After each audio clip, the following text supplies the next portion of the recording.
Broadcasting from the business capital of the world, this is the Podcast Business News Network. Welcome back, everybody. Love getting together with this gentleman. We learned so much about what you can do when it comes to your living space. He is an amazing architect working in the greater New York area, services not just that, but also New Jersey and Pennsylvania. And we're going to look at some of the trends going on, some examples in residential architecture. It's great to have him back here. John Riggio joins us on the program. Hey, John. Hi, Steve. How are you? I'm good. Good to have you back here. Love it when we get together. It's almost as if you pulled the curtain back on how this all comes about. When somebody asks you for plans or a design, they have an idea in terms of what they want their house to look like, and then you present it and then really make it happen, short of actually building the structure. What can we look at today? What can you show us? Yeah, I'm going to show you some samples of some completed projects that have been finished over the last couple of years. They're one-family houses. Most of them are contemporary. I have one house that is just to the craftsman style. And I can go through and I'll just share those. Let me just head over here. Sure. And, while you're doing that, I have to tell you, one of my biggest challenges is not knowing exactly what styles are. Like Victorian, I got that. I had a Victorian house. I actually had it built years ago. Since long sold it. But when we talk about contemporary, I never know exactly what contemporary is. So I'm curious to get a look at what you have to show us. Okay, contemporary is really the current style that's getting constructed. That's all it is. It is usually contemporary means that it's using the current materials and the current style.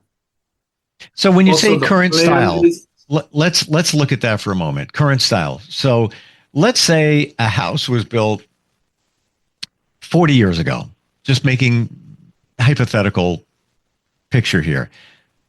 Back when it was created, that house, those years ago, was it contemporary then?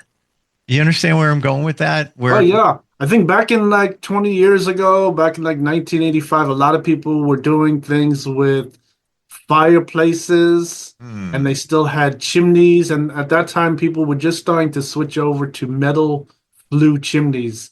And to do that, they put vinyl around the chimneys. Instead of having a big brick chimney, they started going with metal flue chimneys. And that was one contemporary change, and the style was on people's houses. I think if you look at a house from like 1985, you might see a chimney that's made of vinyl siding, and inside it has a metal flue, and a lot of times it would go down to a fireplace.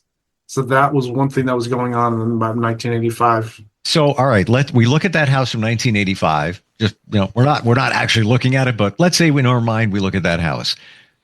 It's no longer it's not a contemporary. It was contemporary from what I'm gathering from you. It was a contemporary style back in 1985.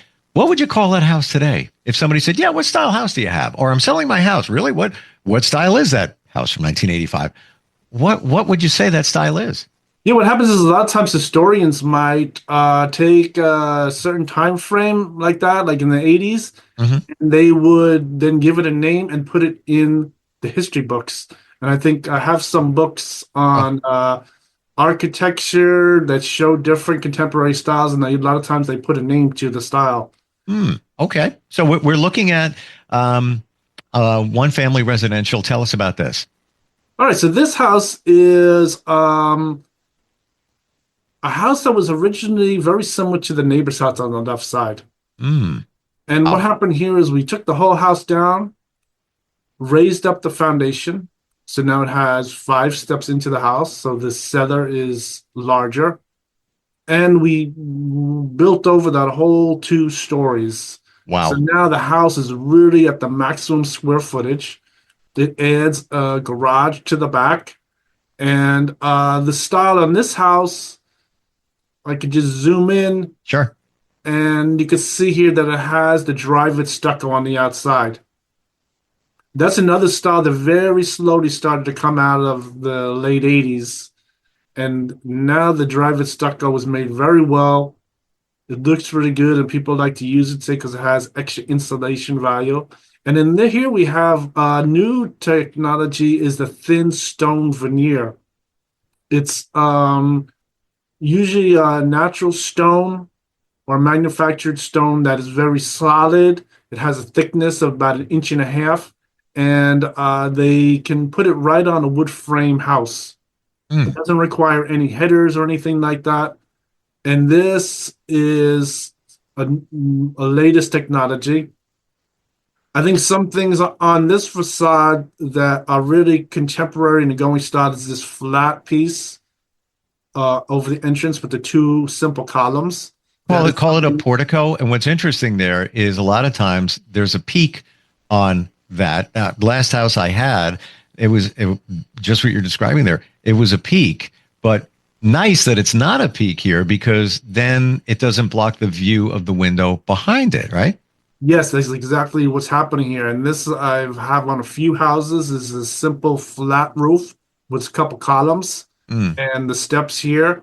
And I think here we have the picture window, we have the arch window, we have the three-piece entrance, a single door with two side lights. Sure. And here we also have a window for the attic space. So their storage has some natural light coming into it.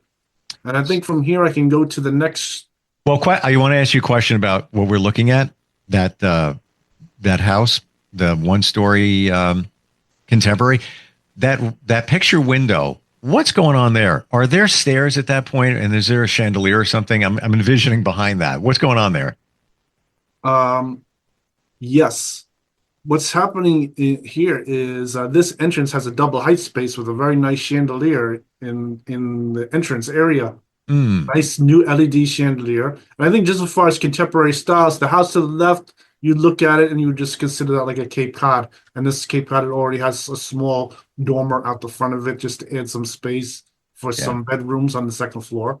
Cape Cod is translated old. That house looks old.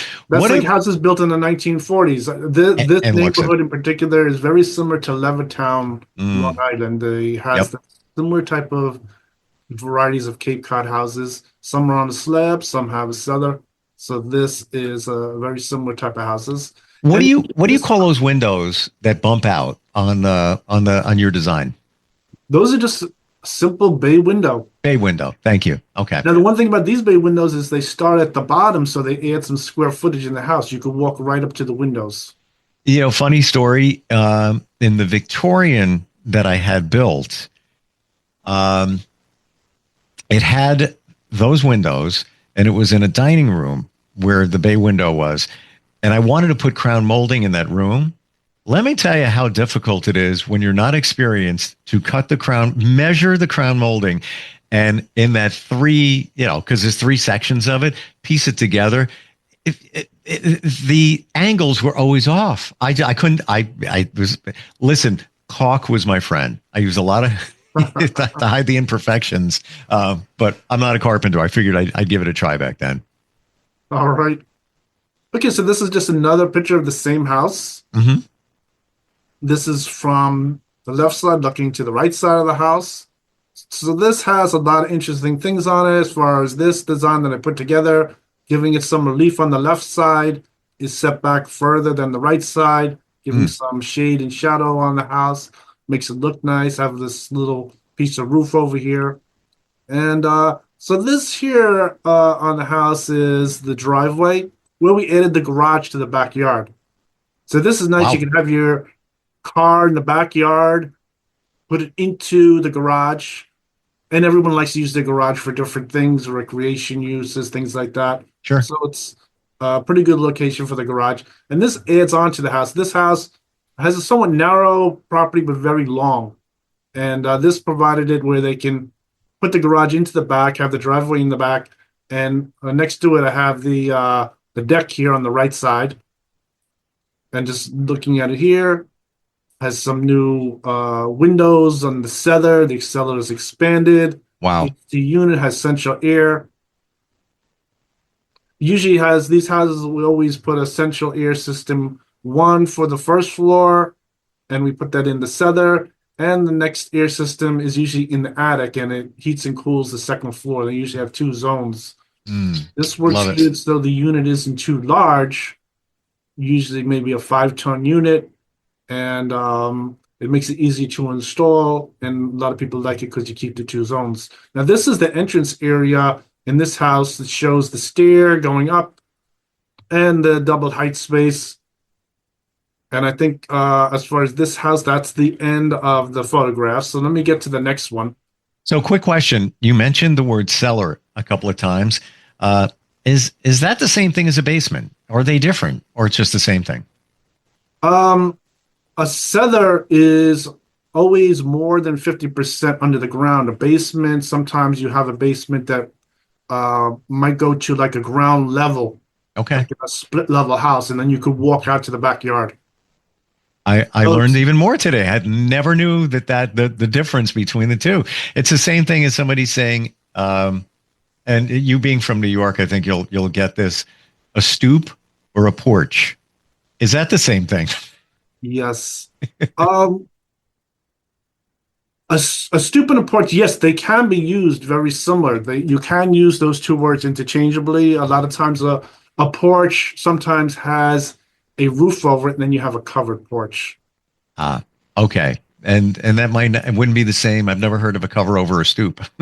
Yeah, that's correct. That's so like a Got porch, a it. lot of times would have a covered porch. Okay, so now this set of houses, let's go through here. Oh, this shows my billboard Oh wow, look at that that. I had over here in New Jersey. Congrats. So Very this cool. is shows my advertisement. It shows my webpage, Mhm. www.johnriggio.com. And of course, someone watching could go onto my webpage, see my work, descriptions, contact information, Sure. and this was advertised in the area. Beautiful. So this house is the house that is, although it is contemporary constructed with contemporary materials, it really is more to the craftsman style. So this is a house that was originally a ranch house, and we took the whole thing down Hmm. and we really just built over it and built this to match a craftsman style. And this has a very nice porch, which is typical of the craftsman style, bringing the porch all the way over across the whole house. And How do you describe craftsman style? uh, well, yes, the craftsman style has a few different things about it. One of them was the this covered porch goes all the way in front of the house. Gotcha. It has some things with the windows coming out from the front facade, Hmm. roof details on each side. And that's pretty much just makes the craftsman style. There were some other things with the trellis in the back of the house that I'll show you that is particular to the craftsman style. It was just those few things that really make it more to a craftsman style house.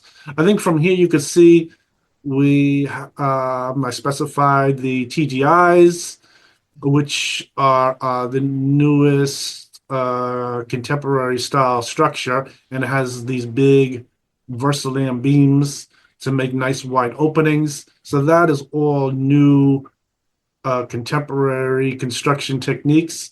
And this here is in the middle of construction. You can see we have the walls here, regular 2x4 frame walls, insulated. And let's just go through some pictures here. This shows the double height space that's open in the middle. And this is during construction.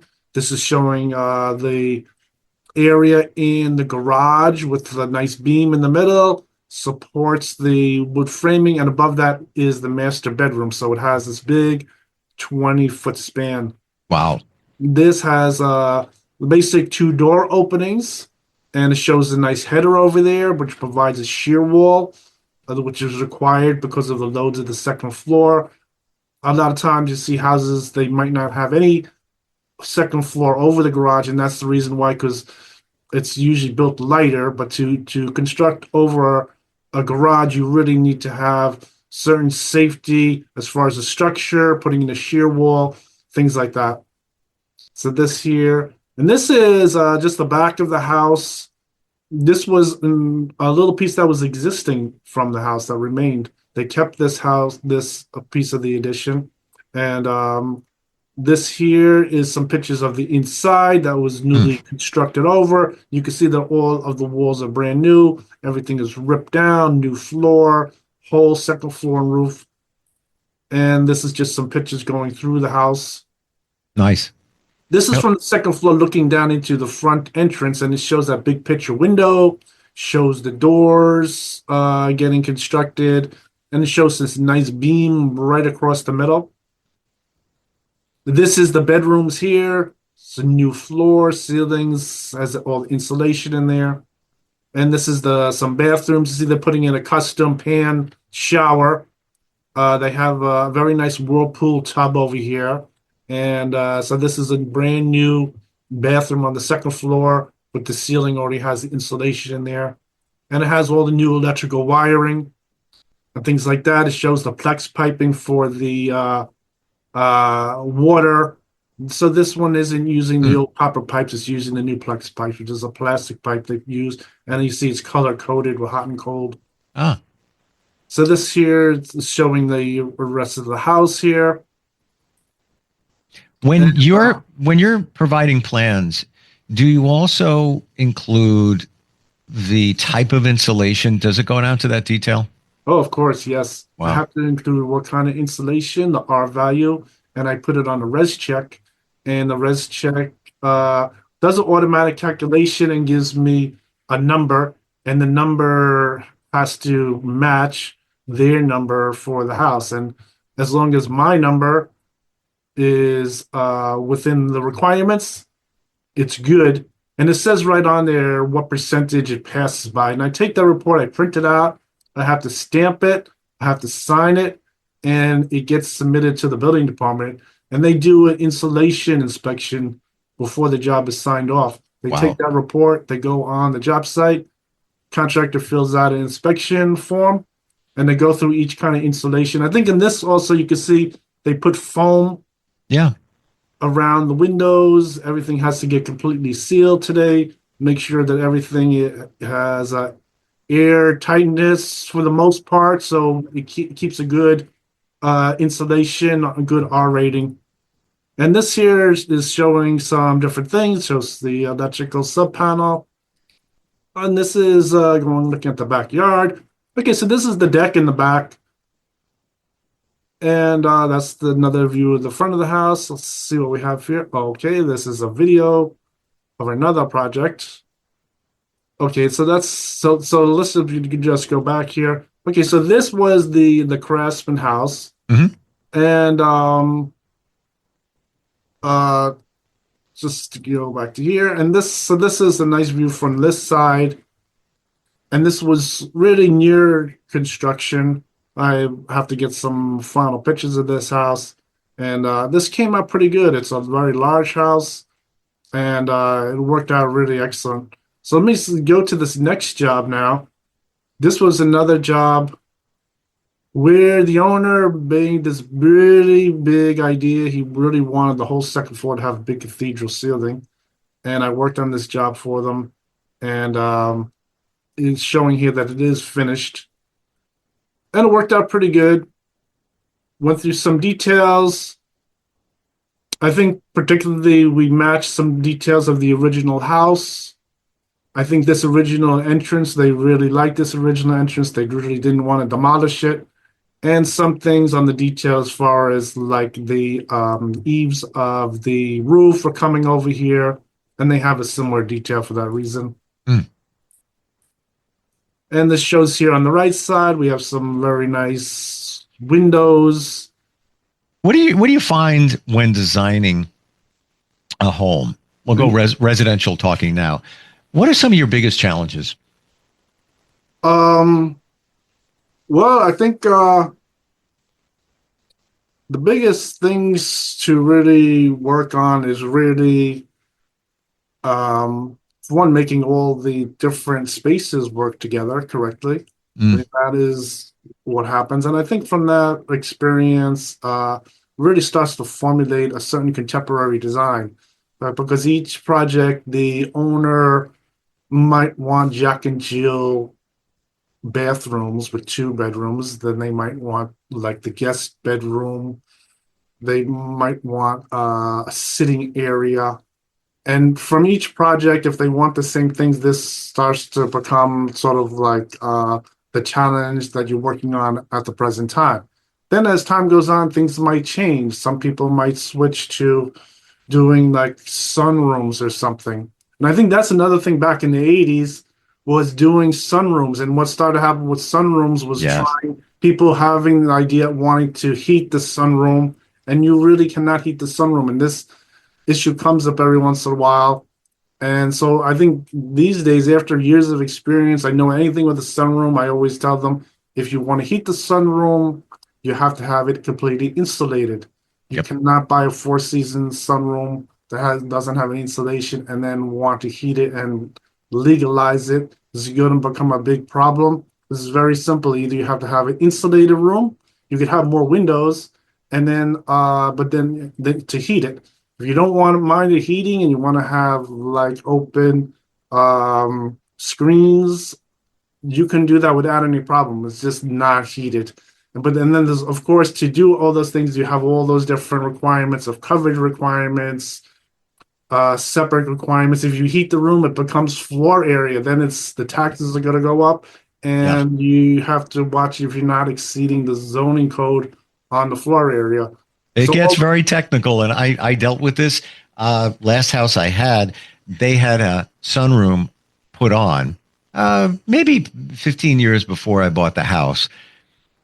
Obviously, it was very cold in the winter and very hot in the summer if you didn't open the windows. But going through all of that and even considering trying to have it heated comes down to one thing.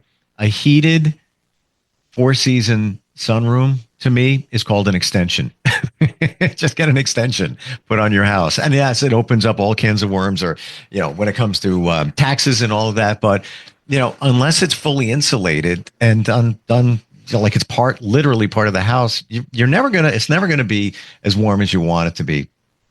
Yeah, so what's happening here also on this particular house, if you see this bay window, this is an insert bay window compared to one where you walk up to the floor area. Wow. Then you see this window here. This whole area is open. There's no ceiling in between there. So this area is completely open area from here, from the ridge point all the way down to the bay window. It's all open. There's no ceiling in there. I love that window. The one that's up high there, the bay window on the second story. That is, you don't see that a lot. Yes, we put that special window in there. It's letting light in, and since there's no ceiling, the light is going all over the second floor room, and that's really one idea of this particular addition. Well, John, we're just about out of time. I want to remind everybody this is just a part. This is the Craftsman house again that is nearly finished. You can see the white railings are on here. And let's just go around. And this is the back part. Oh, this is good because this has the nice sidings put on. And this is the trellis. So this trellis was really another point of a Craftsman house. And that is really bringing it within that type of architectural style. So this is really pretty good here. Okay, that's interesting on that.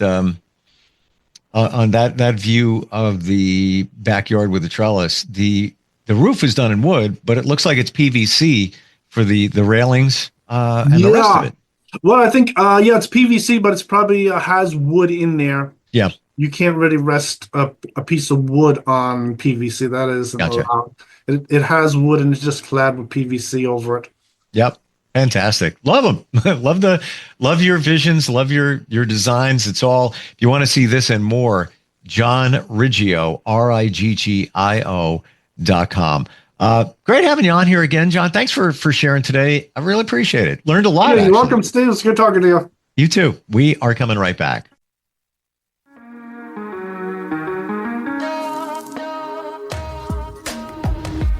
Broadcasting from the business capital of the world, this is the Podcast Business News Network. For nearly 2,000 severely injured veterans, everyday life has become filled with barriers. Day-to-day simple tasks can become pretty daunting. I have to carry my chair up 2 flights of steps or have somebody do it for me. What scares me the most is just the falling.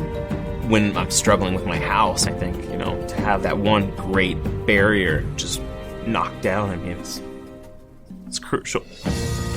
Home for Our Troops is a wonderful nonprofit that builds a Mortgage-free, fully adaptive, handicap-accessible house. And there's no catch. It'll be our very first home that we've ever owned. This is a game changer. This is where your life begins again.